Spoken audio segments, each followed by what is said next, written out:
আসসালামু আলাইকুম গাইস। তো আমি এক জায়গায় আইছি। আরে দেখি যে এখানে একটা মানে অনেকদিন থেকে মানে বৃষ্টি মানে নেই, মানে ধান ক্ষেত ক্ষেত পুরো শুকিয়ে গেছে।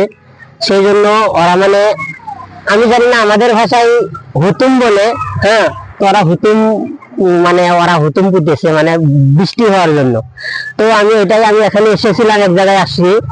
আসার পর এই দেখেন আমি ওখানে যাচ্ছি। হ্যাঁ, তো সবাই ভিডিওটা একটু শেয়ার করে দেবেন যাতে বৃষ্টি হয় আর সবার যাতে ভালো হয়। মানে বৃষ্টি হলে তার মানে আহ, বৃষ্টি হলে ক্ষেত ক্ষেত গুলো পুরো ভালো হয়ে যাবে, সবার জন্য এটা ভালো। তো আমি এখানে যাচ্ছি, ওদের কাছে একটু শুনবো এটা কিসের জন্য করেছে। তো এই দেখেন, দেখতে পাচ্ছেন, এই যে দেখেন, এখানে দেখেন এই যে কলা গাছ, এই যে এগুলো কি বলে আমি জানি না, কিন্তু সবাই একটু কমেন্টে বলবেন। এটা বৃষ্টি হওয়ার জন্য মানে ক্ষেত ক্ষেত পুরো শুকিয়ে গেছে।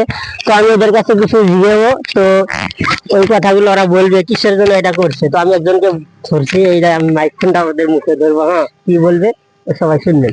তার মানে এটা কিসের জন্য? বৃষ্টি না হওয়ার জন্য এটা করতে হবে। বৃষ্টি হলে তোমাদের কি লাভ হবে? ক্ষেত ক্ষেত ভালো হবে, ক্ষেত ফাটি গেছে সেই জন্য মানে এটা এটা করলে কি বৃষ্টি হবে? হ্যাঁ হবে, বৃষ্টি একদম 100% হবে। হবে হবে গ্যারান্টি। কত? আজকে তারিখ 20। 20 তারিখ, তো সবাই জানেন আজকে 20 তারিখ। তো বৃষ্টি হবে বলছে, ওদের 100% বৃষ্টি হবে। আর বৃষ্টি হলে আমি জানি তো সবার ক্ষেত ক্ষেত পুরো ফেটে গেছে, তো ভালো হয়ে যাবে একদম। তো এরা এরকম মানে এগুলো মানে কি জানি না, কিন্তু সবাই একটু ভিডিওটাকে লাইক কমেন্ট করবেন, শেয়ার করবেন।